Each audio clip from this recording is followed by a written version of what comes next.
For my final painting, I started pretty late. I started in March of 2018 and I finished it about 4 to 5 months later.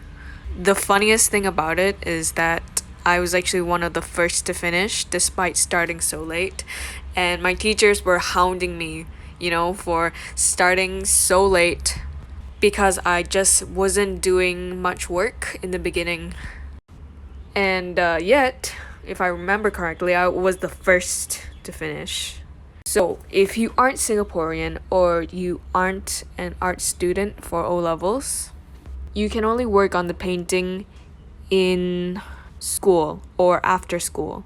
You cannot bring it home to finish because, what if something happens to the painting, and you can't take care of it properly? So that's why the painting took so long. If we could bring it home, I think most people would take half the time they did to finish the painting. I know I sure as hell would have, but rules are rules. Oh, one thing I forgot to include was the QR code that I did. Okay, this took me fucking forever. It took me hours to finish just this one little square of QR code that I copied off a receipt.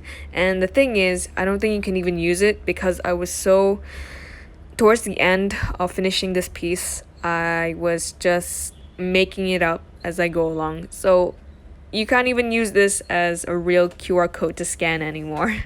And if you're wondering, yes, I did it in all ink. If you want to know what brand it was Pilot G207. It's a very common, very popular brand in bookstores across Singapore, so you can find it. It's a little bit expensive for a pen, but it's really good. Oh, another thing I forgot to mention in my first video. For the color pencils, I use Derwent color pencils. You can buy them from ArtFriend, and I think you can even find it at like Overjoyed, but I've never bought it from Overjoyed because it's so far from Clementi, and the prices there are more expensive, so I don't really shop there. Derwent color pencils is the brand that my teachers actually recommended because they're very soft. They have a wide range of colors and they work really well with almost anything. For this one, I went and splurged on the 36 color pencils because I really only needed one set of color pencils to do everything with, and it's lasted me up until now, 2021. But, if you can't afford Derwent color pencils, Faber-Castell is fine. I also use that brand a lot. Oh, and the one color pencil that I use a lot for human skin, especially human hands, is Jade Green, which looks blue, but it's more of a mixture of both. When you use water on this color pencil, it actually turns more green, and it's perfect for drawing veins. So, here's an example of a human hand drawn with Jade Green color pencil. Faber-Castell works just fine, but if you really want to nail down skin tones, go for Derwent because their selection is very varied, and it's very, well, I wouldn't say varied, but it's more realistic. And it's one of the more affordable color pencil sets if you really want to splurge on something that will give you high quality work. Here is the references that I used for the hands in the painting, which is just my own hands. The one good thing about iPhones is that they take down the date that you recorded a video or a picture. I started exactly 6th of March. So it took about 3 weeks to get to this point. Yep. And for this one, this was taken 4th of April 2018, and a few minutes later I finished the sketch. I'm a little bit proud of how fast this took me. More hand references. This picture was taken 11th of April. If you're wondering about the hand on top of my head, the white one that's sketched in a white gel pen, I eventually painted over it because it just wasn't turning out great. I've actually written an analysis on this painting about 2 times. First was for my portfolio in order to get admitted into NAFA, Nanyang Academy of Fine Arts, which is a private institution in Singapore. And the second time was in Wattpad. You can find my Wattpad by the name of Rin Lai, RIINLAI. The technical difficulty sign and background represent feeling like a glitch or a mistake in society. It can also represent a pride flag, just another variation of it. The red butterfly at the back of my head is meant to look like blood splatter, signifying the high rates of murder and violence against LGBT people. The hands picking apart myself have QR codes imprinted onto them. QR codes are known to be individualistic or unique, but that doesn't mean they aren't still part of a system.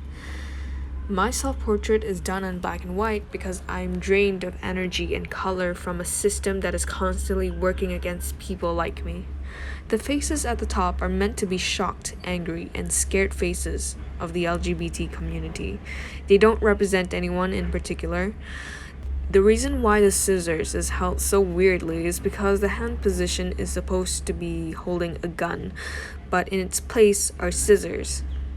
I chose scissors because their shape is close to that of a butterfly. The teeth in the cracked portion of the painting represents the constant gossiping and dissent against people who are like me.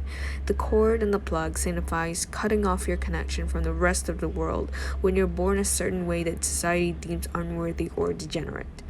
Now there's more I could say, but I think that's enough on an analysis of this painting. So, to conclude, I actually had kind of a lot of fun doing art. It was one of the few subjects where I was able to go ham and express myself however I wished. It was also one of the first times that I really pushed myself in terms of what I can accomplish in art. Because I've never done a full-scale painting like this before. I've never drawn this big. Like this boy, big. I don't remember the exact dimensions of the paper because the paper was given by the school itself. But if you've never drawn on a full-scale painting before, I can assure you that it's actually easier to draw big rather than drawing something very small. So if you're worried about having never worked on like a full-scale drawing before, it's actually easier than it looks. Since my O-levels have been done and over, I haven't really worked on anything that was as strenuous or as polished, despite attending like an art school, such as NAFA. So I hope you enjoyed this process. I hope you learned something about what you could do. What I strive for in these series of videos is to show you examples of what you could create or even maybe inspire you, because there's so few resources on YouTube about O-level art. And I guess I just wanted to drop my hat in just so, people can learn from it. And that's about it. Bye.